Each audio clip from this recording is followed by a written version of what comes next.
Today we'll be talking about the new Real ID law implementation. It's been in the works for a while, and what Department of Homeland Security Secretary Kristi Noem has said about that and the changes it will bring. So, Brett, you've been covering this story. Could you talk about that a bit more? Yeah, so this has been a pretty eventful week for Real ID. For years and years, the government has been trying to implement this law, but there's always been some reason to hold back. So it first passed in 2005. It was directly in response to the 9/11 terrorist attacks in 2001. And the goal was to make IDs safer and more secure. So there's been a lot of problems as they've tried to implement this. So at first, a lot of states, they had to agree on what the process was going to look like, what the IDs were going to look like, and how they were going to make sure that they got the security information that they needed from each person who asked for a Real ID. Some states have done really well on this. Some states haven't done as well on this. So there's a real variety out there. And it's coming to a head this week because starting yesterday, we're recording this on Thursday, May 8th. Starting on Wednesday, Homeland Security started to enforce this for the first time. Now, Kristi Noem did give an out to people who don't have the Real ID, which is usually a star in the upper corner of your ID. And then, but so even those people who don't have that will be able to get on planes for now at the airport. We haven't heard of major backups, but those that don't have a Real ID could be essentially held out for more additional screening. So they'll be able to get on their flights. There may be some paperwork, there may be some hassles, but for right now, they're going to still be able to get on their flights. Even this time when they went to implement, there were states, including Maine and some others that said, "Hey, we're not ready." I think there were several. Some states, they have about 30% of their residents have Real ID compliant identification cards. Some states it's 80.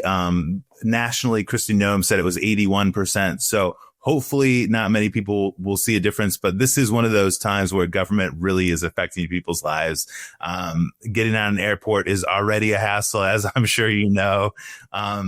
But there are a couple alternatives for folks that don't have a Real ID yet. There are you can use a passport if you have one. I know not everybody has one, but you can get on with a passport.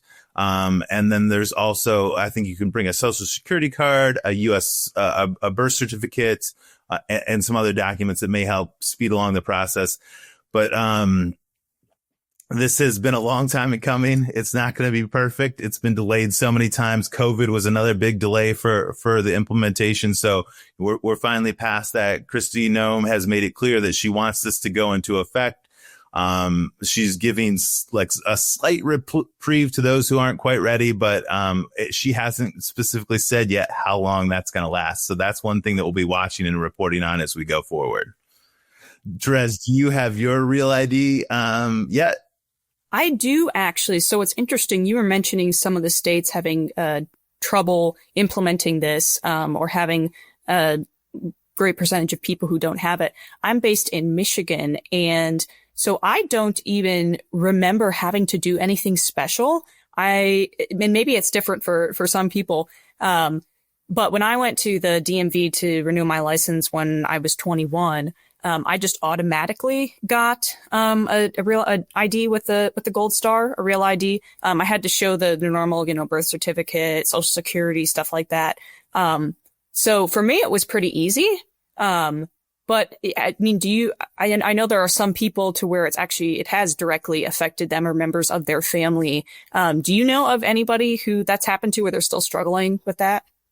We've heard some stories internally from colleagues at the Center Square. We had one of our colleagues, his daughter's at university in Florida, and she's driving back to her home state to get a Real ID before she can fly back and forth to college. So it's definitely creating hassles for some. I don't have a Real ID yet. I've been meaning to get one.